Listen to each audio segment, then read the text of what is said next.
அமித்ஷாவிடம் ஆளுநர் கொடுத்த கரூர் ரிப்போர்ட். விஜய்க்கு அமித்ஷா சொன்ன தகவல்.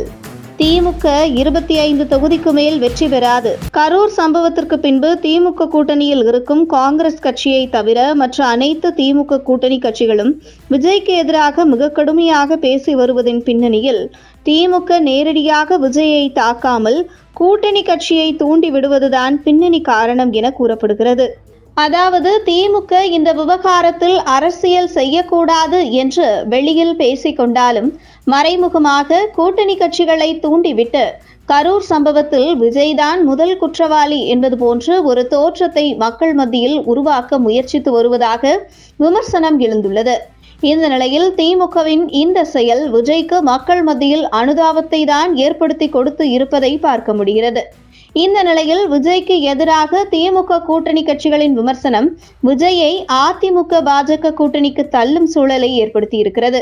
அந்த வகையில் திமுக மீது ஏற்கனவே மக்கள் கடும் அதிர்ச்சியில் இருந்து வரும் நிலையில் அதிமுக பாஜக கூட்டணியில் விஜய் இணைந்தால் வரும் 2026 சட்டசபை தேர்தலில் எப்படி கடந்த 2011 சட்டசபை தேர்தலில் திமுக எதிர்க்கட்சி அந்தஸ்தை இழந்ததோ அதே போன்ற சூழல் உருவாகும். திமுக கூட்டணி சுமார் 25 முதல் 50 தொகுதிக்குள் மட்டுமே வெற்றி பெறும் என்றும் விஜய் பாஜக அதிமுக கூட்டணி வெற்றி பெற்று ஆட்சியை பிடிக்கும் என்று அரசியல் விமர்சனங்கள் கருத்து தெரிவித்து வருகிறார்கள். இந்த நிலையில் கரூரில் விவகாரம் குறித்து அமித்ஷாவிடம் விஜய் ஆலோசனை நடத்தியதாகவும் அப்போது தன்னிடம் திமுக அரசுக்கு எதிராக பல ஆதாரங்கள் இருப்பதாக விஜய் அமித்ஷாவிடம் தெரிவித்ததாக தெரிவித்திருக்கிறார். விரைவில் அமித்ஷாவை நேரில் சந்தித்து இது குறித்து விஜய் விளக்கம் கொடுக்க இருப்பதாக தகவல் வெளியாகியுள்ளது. மேலும் தமிழக ஆளுநர் RN ரவி அமித்ஷாவுக்கு 2 பக்கத்தில் கரூர் விவகாரம் குறித்து கடிதம் எழுதி கொடுத்திருக்கிறார். அந்த கடிதத்தில் கரூர் சம்பவம் குறித்து பல பகீர் தகவல்கள் அடங்கி இருக்கிறது என்று தகவல் வெளியாகியுள்ளது. அந்த கடிதம் வெளியே லீக் ஆனாலே திமுக அரசுக்கு எதிராக மிகப்பெரிய பலத்த அடி விழும் என்றும் கூறப்படுகிறது. அந்த அளவுக்கு ஆளுநர் RN ரவி கரூர் விவகாரத்தில் திமுக அரசுக்கு எதிராக பல திடுக்கிடும் தகவல்களை குறிப்பிட்டுள்ளதாக டெல்லி வட்டாரங்கள் தெரிவிக்கின்றன. அதே நேரத்தில் தற்பொழுது கரூரில் சட்ட ஒழுங்கு பிரச்சனை சீராக இல்லை என விஜய் உணர்வதால்தான் அவர் இன்னும் கரூருக்கு பாதிக்கப்பட்டவர்களை சென்று நேரில் சந்திக்கவில்லை என கூறப்படுகிறது.